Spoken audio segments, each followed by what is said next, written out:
पुराने समय की बात है। एक विशाल राज्य में राजा विक्रमादित्य का शासन था। राजा विक्रमादित्य अपनी न्यायप्रियता, बुद्धिमत्ता और साहस के लिए प्रसिद्ध थे। उनके राज्य में कोई भी व्यक्ति अन्याय का शिकार नहीं था। एक दिन राजा ने अपने राज्य के प्रमुख मंत्रियों को बुलाकर एक महत्वपूर्ण घोषणा की। राजा ने कहा, हमारे राज्य में सभी लोग खुशहाल हैं और न्यायपूर्ण जीवन जी रहे हैं, लेकिन हमें यह सुनिश्चित करना होगा कि हम हमेशा सही निर्णय लेते रहें। इसलिए मैं अपने आप को एक परीक्षा में डालना चाहता हूँ।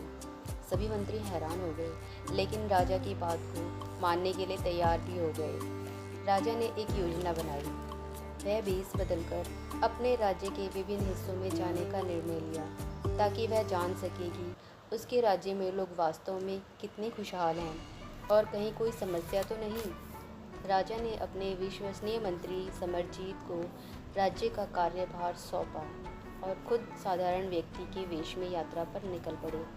राजा सबसे पहले एक छोटे से गांव में पहुंचे, जहां उन्होंने देखा कि एक गरीब किसान अपनी पत्नी और बच्चों के साथ मुश्किल से जीवन यापन कर रहा है। किसान का नाम रामू था। राजा ने रामू से पूछा, तुम्हारी इतनी कठिन स्थिति क्यों है? रामू ने कहा, हमारी फसलें हर साल बर्बाद हो जाती हैं। मैं और मेरी पत्नी दिन रात मेहनत करते हैं, फिर भी हमें पर्याप्त अनाज नहीं मिल पाता। राजा ने रामू को कुछ धन और बीज देकर उसकी मदद की और अपने गांव की तरफ बढ़ चले। अगले गांव में राजा ने देखा कि एक व्यापारी का बेटा रघु अपने पिता की संपत्ति को जुए और शराब में बर्बाद कर रहा है। व्यापारी बहुत चिंतित था और राजा ने मदद की गुहार लगाई। राजा ने रघु को बहुत समझाने की कोशिश की, लेकिन वह नहीं माना। तब राजा ने रघु को सबक सिखाने का निश्चय किया। उन्होंने रघु को जुए में हराकर उसकी सारी संपत्ति व्यापारी को लौटा दी। रघु को अपनी गलती का एहसास हुआ और उसने सुधरने का वादा किया। राजा ने अपनी यात्रा को जारी रखी और कई गांवों में गए। उन्होंने हर जगह लोगों की समस्याएं सुनी और उनका समाधान किया। कुछ जगहों पर उन्होंने देखा कि राज्य के कुछ अधिकारी लोगों से अन्याय कर रहे थे। राजा ने उन अधिकारियों को बर्खास्त किया और न्यायप्रिय अधिकारियों को नियुक्त किया।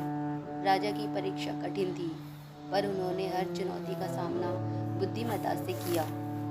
राजा विक्रमादित्य अपनी यात्रा को समाप्त कर अपने महल वापस लौट आए। उन्होंने अपने मंत्रियों और राज्य के अन्य लोगों को बुलाकर अपनी यात्रा के अनुभव साझा किए। उन्होंने कहा, हमारे राज्य में लोग खुशहाल हैं, लेकिन कुछ जगहों पर सुधार की आवश्यकता है। हमें यह सुनिश्चित करना होगा कि हम हमेशा अपने लोगों की भलाई के काम करते रहें। राजा ने राज्य में कई सुधार लागू किए और लोगों की समस्याओं का समाधान किया। लोगों ने राजा की सराहना की और लोगों ने उन्हें अपने दिलों में बसा लिया।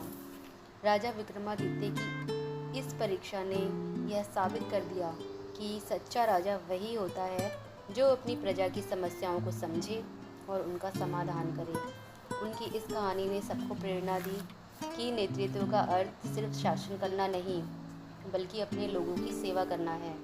और इस प्रकार विक्रमादित्य की न्यायप्रियता और बुद्धिमत्ता की कहानियाँ इतिहास के पन्नों में स्वर्णाक्षरों में लिखी गईं।